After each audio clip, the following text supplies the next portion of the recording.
বাইতুল মামুরের তাওয়াফটাকে ওসিলা বানাইয়া ক্ষমা চাই, তুমি মাফ করে দাও।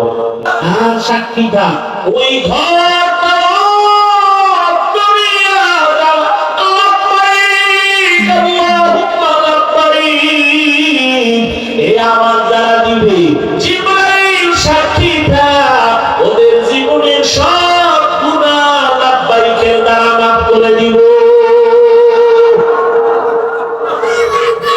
জীবনের একটা গুনাহ আমলনামায় থাকবে না। আল্লাহ তাআলা ওই ঘর বানাইলেন। এবার বুঝেননি ঘর বানানোর কারণ? বাইতুল্লাহ, ইন্না আউওয়ালা বাইতিন উযিয়া লিন-নাস, প্রথম ঘর আল্লাহ বাইতুল্লাহ বানাই। বাইতুল্লাহ বাক্কা নগরীতে বানাইছেন। অতীত মানচিত্রে যে এলাকার নাম বাক্কা, বর্তমানে ওই এলাকার নাম মক্কা। বুঝেননি?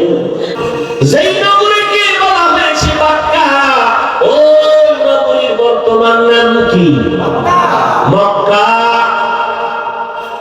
আল্লাহ বরকতপূর্ণ ঘর বানিয়েছেন। আদম নবী মানুষ হিসাবে ঘর প্রথম নির্মাণ করেছেন। বাইতুল্লাহ নির্মাণ করার 40 বছর পর আল্লাহ দ্বিতীয় কেবলা বাইতুল মাকদিস বানাইছেন। বাইতুল্লাহকে নতুন করে 13 বার নির্মাণ করা হয়েছে। কয়বার? ইন্না আউওয়ালা বাইতিন উযিআ লিন-নাসি লাল্লাযী বিবাক্কাতা মুবারাকান ওয়া হুদা,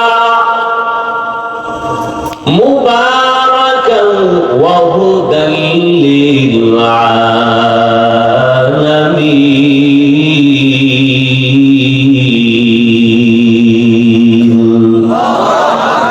আল্লাহ বলেন প্রথম ঘর আমি বানাইলাম